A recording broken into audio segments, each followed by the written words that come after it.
Mensagem de 9 de julho de 2015. No começo é um pouco difícil escrever, falando aqui do início da mediunidade. Não temos certeza se a ideia vem na nossa cabeça ou do espírito comunicante, sendo que muitas vezes nem sabemos como começar. Mas como tudo, depois de alguma prática, a coisa fica mais prática e natural. Ser médium é como ser eleito para algo. Só que aqui a diferença é que muitos foram eleitos, chamados, mas realmente poucos assumem o encargo e continuam pelo tempo previsto. Sim, há um tempo mínimo para a dedicação à mediunidade como forma de remissão, de perdão dos nossos pecados. O perdão das ofensas por parte de Jesus é a parte mais fácil, porque todos nós, sem exceção, somos perdoados de todos os nossos desvios e ações equivocadas. A parte realmente difícil é a reparação, o resgate, a redenção. Pode parecer estranho para os novos espíritas e praticantes de outras religiões que não viemos aqui para sofrer. Pelo menos, esta não é a primeira opção. Mas a última. Somos convidados, primeiro, a nos reformarmos, a abraçarmos um comportamento tolerante e caridoso. Por que não dizer perdoador? Somente quando falhamos sistematicamente na primeira opção de perdoar nossos semelhantes e de tratarmos como gostaríamos de ser tratados, é que a dor, instrumento último e derradeiro de alerta, nos visita. Adotando a abordagem da autoajuda, podemos considerar a dor como um toque de despertador da vida. Ela nos conclama a nos mudarmos e a renovarmos as nossas atitudes.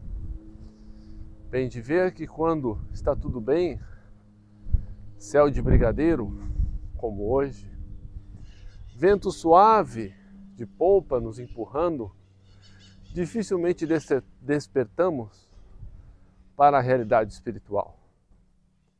Pelo contrário, com a bonança, acabamos nos afastando de tudo aquilo que prometemos fazer para o nosso progresso. Ser talvez como um marinheiro, será ele atento e experiente se só conduzir a embarcação com bom tempo? Claro que não. É quando as adversidades nos visitam que despertam em nós as forças adormecidas. Nesses momentos tormentosos é que aprendemos a domar os nossos caprichos e desvios, focando no que precisa ser feito. A tempestade é boa e positiva. Como o bom marinheiro, ao soprar de um vento mais forte, com o aviso do céu distante, ele começa a se preparar para a tempestade que é inevitável. Por isso, quando se está em fase de bonança, exercitemos nossa boa vontade e moderação, tentando viver com menos, o que nos ajuda no desapego da matéria e na eventualidade de nos faltarem dinheiro e bens. Sofreremos menos, entendendo que a vida não é deste mundo, e sim do próximo. Perceberemos ainda que estamos aqui unicamente para aprender, sendo o restante acessório, supérfluo.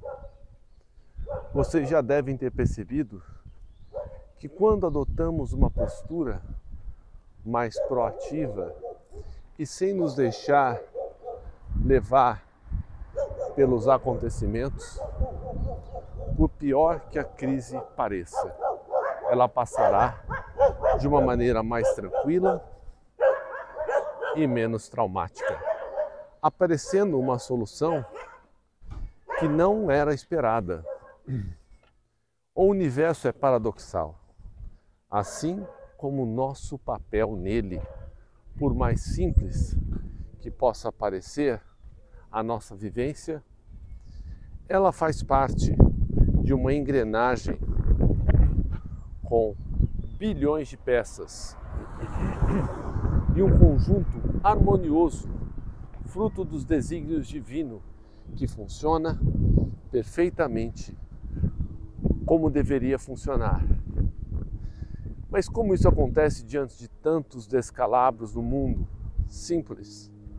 Tudo, exatamente tudo o que ocorre no planeta é esperado e foi antecipado pelo Divino Mestre, mediante uma cuidadosa preparação, sendo mobilizados muitos espíritos evoluídos, até de outros planetas, para aqui reencarnarem na Terra em missões de grande relevância para esclarecer a humanidade.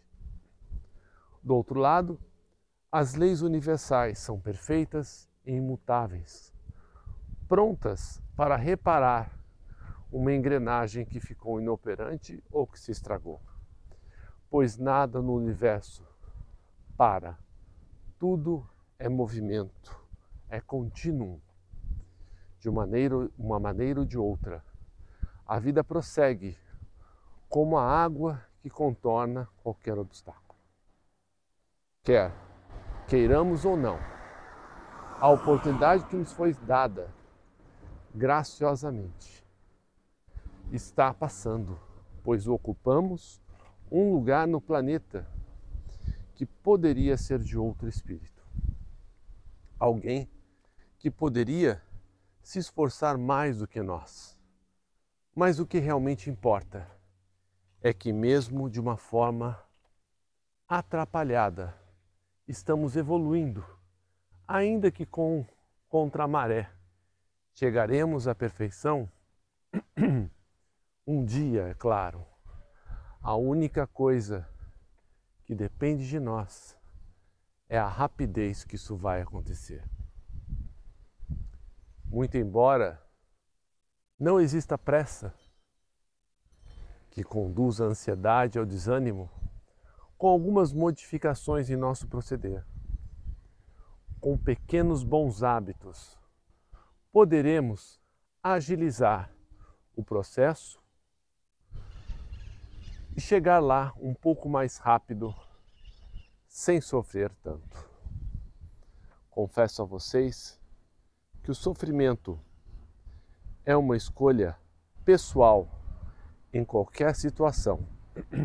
O sofrer é a marreta e a talhadeira necessárias para destruir o nosso orgulho, egoísmo e tantos outros defeitos. A outra opção é a aceitação e a confiança. Aceitar o que ocorreu foi necessário para nos chacoalhar, e confiança que a sublime solicitude não abandonará a ninguém, nem mesmo o mais vil dos criminosos que podem ter sido nós há apenas algumas existências. Então, fica mais fácil deduzir. Se até o ser mais ignorante e maldoso é auxiliado, por que não nós, que já descobrimos a nossa espiritualidade e começamos a entender o bem? Somos menos merecedores? Claro que não. Somos ajudados sempre que necessário. O que acaba atrapalhando é a nossa revolta, teimosia, dúvida e autopiedade. Momento em que baixamos nossa frequência e passamos a sintonizar as vibrações de nossos irmãos sofredores. Assim, se estamos a sofrer, escolhamos pelo bem sofrer, sem reclamações, sem autopiedade. Olhemos para cima, divisemos além de nossa mortalidade carnal para elevar nossa consciência ao alto. Aquele que vela por nós, que sofreu e foi crucificado para nos mostrar todo o seu amor. Roguemos a Ele e aos bons espíritos que fortaleçam nossa vontade, nosso caráter, nossa fé e nossa perseverança. Devemos pensar, por último, que não passamos por nada que não precisemos. Nada que nos acontece é por acaso ou inútil. Há sempre uma lição a ser extraída, um para quê a ser meditado.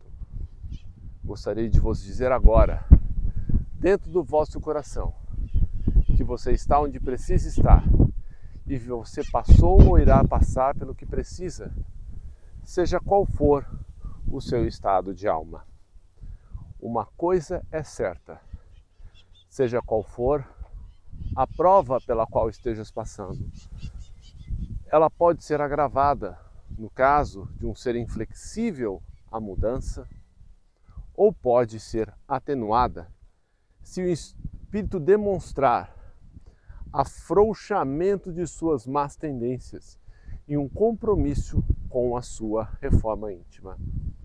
Se estamos desesperados, desenganados, combalidos, fatigados, peçamos a providência divina que nos conforte, atenue as nossas provas como voto de confiança para a mudança que ainda faremos em nossa vida. Aqui tem crédito também, mas não há juros. Se o arrependimento das faltas e a vontade de mudar forem sinceros, dita, sentida ou expressa com todo o coração, tudo é possível, até o que se convencionou dizer milagre. Fiquem na paz do Mestre Jesus. Até a próxima mensagem. Um abraço fraternal.